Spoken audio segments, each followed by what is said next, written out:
காவிரி மேலாண்மை வாரியம் அமைப்பது உள்ளிட்ட பல்வேறு கோரிக்கைகளை வலியுறுத்தி டெல்லியில் 5வது நாளாக விவசாயிகள் போராட்டத்தில் ஈடுபட்டுள்ளனர். இதுகுறித்து நமது செய்தியாளர் ஆஷ்லி தரும் கூடுதல் தகவல்களை தற்போது பார்ப்போம். ஆஷ்லி, விவசாயிகள் போராட்டம் பற்றி விரிவாக சொல்லுங்க. கடந்த 5 நாட்களாக போராட்டம் தொடர்கிறது. கள நிலவரங்களை நீங்கள் பதிவு செய்யலாம். கண்டிப்பா சப்ரின் ஷா, கடந்த தமிழகத்தில் நிலவி வரும் கடுமையான வறட்சியின் காரணமாக விவசாயிகள் கடுமையான அவதிக்குள்ளாகி வருகின்றனர். அதன் தொடர்ச்சியாக இன்று ஜந்தர் மந்தலில் விவசாயிகள் நூதன போராட்டங்களில் ஈடுபட்டு வருகின்றனர். அவர்கள் பல்வேறு கோரிக்கைகளை முன்வைத்து இந்த நூதன போராட்டத்தை முன்னெடுத்துள்ளனர். குறிப்பாக காவிரி மேலாண்மை வாரியம் அமைக்க வேண்டும், இறந்து போன 400க்கும் மேற்பட்ட விவசாயிகளுக்கு நிவாரண தொகையை மத்திய மாநில அரசுகள் வழங்க வேண்டும், 60 வயதிற்கு மேற்பட்ட ஓய்வூதியதார விவசாயிகளுக்கு ஓய்வூதியம் வழங்க வேண்டும் போன்ற பல்வேறு கோரிக்கைகளை வலியுறுத்தி அவர்கள் நூதன போராட்டங்களை எடுத்து வருகின்றனர். நீங்களே இப்போது திரையில் பார்க்கலாம். அவர்கள் அரை நிர்வாணத்தில் நூதனமாக போராடி வருகின்றனர். அவர்கள் பல்வேறு கோரிக்கைகளை முன்வைத்துள்ளனர். தமிழகத்தை பொறுத்தவரை விவசாயிகள் கடுமையான அவதிக்கு உள்ளாகி வருகின்றனர். மத்திய மாநில அரசுகள் அவர்களுக்கு செவி மடுக்கவில்லை என்ற ஒரு கோரிக்கை தற்போது வரை 5 நாளாகியும் தற்போது வரை யாரும் இவர்களிடம் பேச்சுவார்த்தை நடத்தவில்லை என்பது இங்கு கவனிக்கத்தக்கது. இந்த போராட்ட களத்தில் 3 வயதான பெண்மணிகள் இருக்கிறார்கள். அவர்களிடம் பேசலாம். அவர்களும் கடுமையான இந்த வெயிலையும் பொருட்படுத்தாமல் இந்த போராட்ட களத்தில் தொடர்ந்து போராடி வருகின்றனர். அம்மா, சொல்லுங்க, கடந்த 5 நாளா போராடிட்டு வரீங்க. எந்த மாதிரியான கோரிக்கைகளை வச்சுட்டு வரீங்க? இந்த வறட்சி காரணமாக எப்படி எல்லாம் பாதிக்கப்பட்டிருக்கீங்க, அதை பதிவு செய்யுங்க. 5 ஏக்கர் நிலம் இருக்குது எங்களுக்கு. கூலி வேலை தான் செய்கிறோம். நான் தாலி நகையெல்லாம் பிச்சுட்டு போயிட்டாங்க. எங்களுக்கு கடன் தள்ளுபடி வேண்டும். எங்களுக்கு எந்த வேலை வெட்டி எதுவும் கிடையாது. சாப்பாட்டு கூட எங்களுக்கு வழி இல்லை அப்படின்னு சொல்கிறாங்க. நாங்கள் கடுமையான இங்கே வெயில் அடிக்குது, உங்களுக்கு அடிப்படை வசதிகள், உணவு, இங்கே தூங்கணும், இதெல்லாம் இங்கே எப்படி சமாளிக்கிறீங்க? ஏன்னா இப்படி தமிழகத்தில் பாதிக்கப்பட்டிருக்க விவசாயிகளுக்காக போராடிட்டு இருக்கீங்க. நீங்கள் மத்திய மாநில அரசுகளுக்கு என்ன கோரிக்கையை சொல்ல விரும்புறீங்க? அம்மா, வெத்தலை போட்டோம்மா, கொடிக்கையா போட்டோம். ஆனால் குத்த வைக்கிறது தான்மா போட்டோம். எங்களுக்கு நிலமெல்லாம் கிடையாதம்மா. எல்லாம் வீணாக போயிடுச்சு. இருக்கிற நகை நட்டெல்லாம் வச்சு தான் எங்கள் பிள்ளைங்களுக்கு கொஞ்சம் படிக்க 10ஆம் கிளாஸ் தான் படிச்சிருக்கோம். வேலைக்கு அனுப்ப கூட நல்ல படிப்பு கிடையாதம்மா. ரொம்ப வறட்சியில் இருக்கும். இங்கே 3 நாளாக கஷ்டப்பட்டோம்மா, ட்ரெயினில் வரையிலையும். இங்கே அதுக்கப்புறம் ஸ்டூடெண்ட்ஸு, அந்த வக்கீல் சார், தேமுதிக வக்கீல் சார் எல்லாம் ஹெல்ப் பண்ணாங்க. நீங்களும் ஹெல்ப் பண்ணுறீங்க. எங்கள் கோரிக்கையை இது பண்ணுங்க. ஆனால் ஒரு நாய்க்கு கொடுக்குற மதிப்பு கூட மேலேருந்து தூக்கி போட்டானுங்கள்ல நாயை, அப்போ கூட நாயை ஏண்டா தூக்கி போட்டோன்னு 3 லட்ச ரூபா அவனுக்கு ஃபைனு, 45 நாள் சிறைச்சாலையெல்லாம் கொடுக்குறாங்க. நாங்கள் விவசாயம், நாங்கள் யாருக்குமா என்னம்மா பாவம் செஞ்சோம்? விளைஞ்சா நாங்கள் ஏம்மா இங்கே உட்காந்துருக்கோம்? எங்களுக்கு தேவையாம்மா? 4 பேர்த்துக்கு நாங்கள் அன்னத்தை கொடுக்க போகிறோம். எங்கள் அன்னத்துக்கு கடைசியில் விளைய வைக்க முடியலையே. ஒன்று பேஞ்சு கெடுக்குது, ஒன்று பேயாமல் கெடுக்குது. இந்த வர்ண பகவானை குறை சொல்கிறதா, இல்லை எங்களுடைய கஷ்டத்துக்கு எங்கள் யார்ட்டமா முறையிடுறது?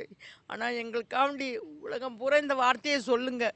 மோடி ஐயா கேட்டாலும் சரி. இங்கே பாருங்கள், வெறும் தாலி மதிப்புக்காண்டி கவரிங் தாலியை போட்டுக்கிட்டு உட்காந்துருக்கம்மா. எங்கள் பேங்க்லெல்லாம் எங்களுடைய நகை சீட்டு கூட காட்டுறோம்மா. நகையெல்லாம் வறுத்து பொட்டுக்கிட்டு எல்லாம் வச்சு தாம்மா எங்களுக்கு கஞ்சி குடிச்சிட்ருக்கோம். நீங்கள் தாம்மா ஆதரவு கொடுக்கணும். மோடி ஐயா எங்கள்கிட்ட சொல்லுங்கம்மா. அவர் பார்வைக்கு கொண்டு போய் வைங்க.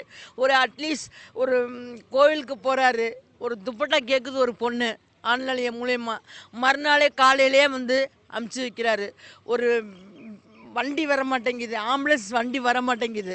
அந்த வண்டி வராமல் தன்னுடைய தாயை, தன்னுடைய பொண்டாட்டியை முதுகு மூலியமாக சுமந்துட்டு போய் நான் அடக்கம் பண்ணேன்னு சொன்னோடனே 10 லட்ச ரூபாய்க்கு அவருக்கு இன்சூரன்ஸ் பண்ணுறாங்க. எங்களுக்கு 10 லட்சம்லாம் எங்களுக்கு வேண்டாம்மா.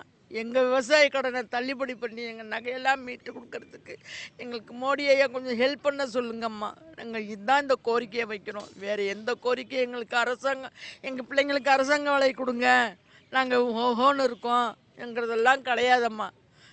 அவ்வளோதாம்மா.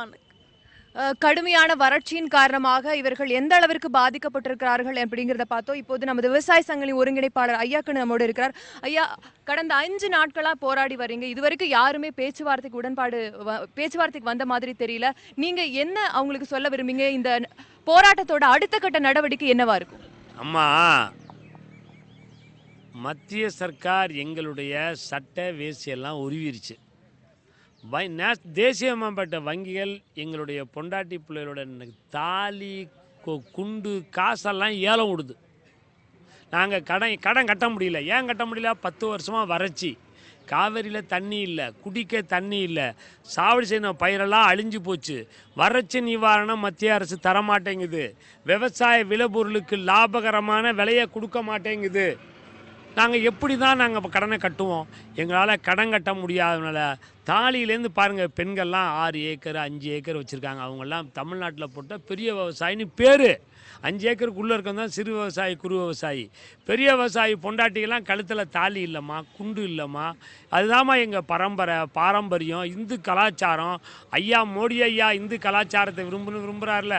இந்த விவசாயிகளுக்கு வறட்சி நிவாரணம் கொடுத்து அவங்களுக்கு இந்த கடனை தள்ளுபடி பண்ணும்ல அம்மா. ஆனால் ஐயா மோடி ஐயா எங்களை பார்க்கவே மாட்டேங்கிறாரே. அம்மா சொன்ன மாதிரி நாய்க்கு கூட மரியாதை கொடுக்குறாங்கம்மா. விவசாய நாயை விட கேவலமாக மோடி ஐயா பார்க்குறாரு. எங்களை பார்த்து கேட்டால் என்னம்மா போயிடும்?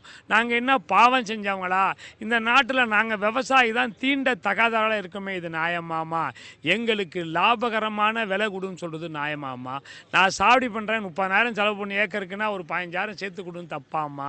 அல்ல என்னுடைய கடனை கட்ட முடியல, எனக்கு லாபகரமான விலை கொடுக்க முடியல, எனக்கு தண்ணி கொடுக்க முடியல, தண்ணி கொடுக்க வேண்டியது அரசனுடைய கடமை, அந்த கடமையை உன்னால் செய்ய முடியலும் போது எனக்கு கடன் தள்ளுபடி செய்யுங்கிறது நியாயம்தானம்மா? அதில் என்னம்மா தப்பு இருக்குது? இதனால் எங்களுக்கு இதெல்லாம் செய்யாதனால தாம்மா நாங்கள் இங்கே கிடக்கிறோம். இங்கே நாங்கள் சாகும் வரை இங்கே இருப்போம்மா, இதை விட்டு போக மாட்டோம். நாங்கள் இன்றைக்கி 100 விவசாயி இங்கே உட்காந்துருக்கோம். சாகும் வரை இங்கே போராட்டம் நடத்துவோம். இன்றைக்கி நாங்கள் எல்லாம் மொட்டை அடிச்சுக்க போகிறோம். இது எங்களை சட்டையெல்லாம் கழட்டிருச்சு. அரசு எங்களை மொட்டை அடிக்கிறது என்பதற்காக நீ மொட்டை அடித்து நாங்கள் படுத்துக்க போகிறோம்மா. செத்தாலும் இங்கே சாவமாவும் எங்கள் கோரிக்கை நிறைவாமல் ரோட்டில் இவ்வளோ பனியில் பாருங்கள், எல்லாத்துக்கும் சளி பிடிச்சி ஒழுவுது. எல்லாத்துக்கும் சளி அப்படியே ஒழுவுது. எல்லாத்துக்கும் காய்ச்சல், எல்லாத்துக்கும் வயிற்றுப்போக்கு. எதாக இருந்தாலும் சரி இந்த இடத்த விட்டு நறுவதில்லை. மழை பெஞ்சாலும் மழை மேலே வந்தாலும் சரி, வராட்டி இந்த பனி கடும் குளிரிலையும் இங்கே எங்கள் படுத்து கிடக்கிறோம். எங்களுடைய போராட்டம் வெற்றி அடைய வேண்டும். மாண்புமிகு மோடி ஐயா, மாண்புமிகு அருண்ஜேட்லி ஐயா கடந்த ஆண்டே சொன்னார், நீ கவலைப்படாதீங்க உங்களுக்கு கடன் தள்ளுபடி பண்ணுறேன்னாரே, பண்ணலையம்மா. இப்போ விவசாயி 400 பேர் தற்கொலைப்படி அவன் மண்டை ஓட்டை பாருமா. அந்த மண்டை ஓட்டெல்லாம் பாருங்கள். மண்டை ஓட்டை கழுத்தில் மாட்டிக்கிட்டு இறந்த விவசாயியோடைய மண்டை ஓடுமா. எங்களை காப்பாற்ற வேண்டியது ஐயா மோடி ஐயா கடமை, அருண்ஜேட்லி ஐயா கடமை. காப்பாற்றினால் சந்தோஷப்படுவோம் விவசாயிகள், இல்லை என்றால் எங்களை விவசாயத்திற்காக பலி கொடுக்கத்தாமா அங்கே வந்திருக்கோம். நாங்கள் என் பேர் ஐயா கண்ணு, நான் தேசிய தென்னிந்திய விவசாய சங்க மாநில தலைவருமா. சப்ரின் ஷா இவர்கள் கூறியது போல டெல்லி ஜந்தர் மந்தரில் கடுமையான இந்த வெயிலையும் பொருட்படுத்தாமல் இவர்கள் போராடி வருகிறார்கள். சாகும் வரை போராடவும் இவர்கள் தயாராக இருக்கிறார்கள். விவசாயிகள் முன்வைத்துள்ள இந்த கோரிக்கைகள் நிறைவேறும் வரை இவர்கள் இந்த போராட்டத்தை தொடர உள்ளார்கள்.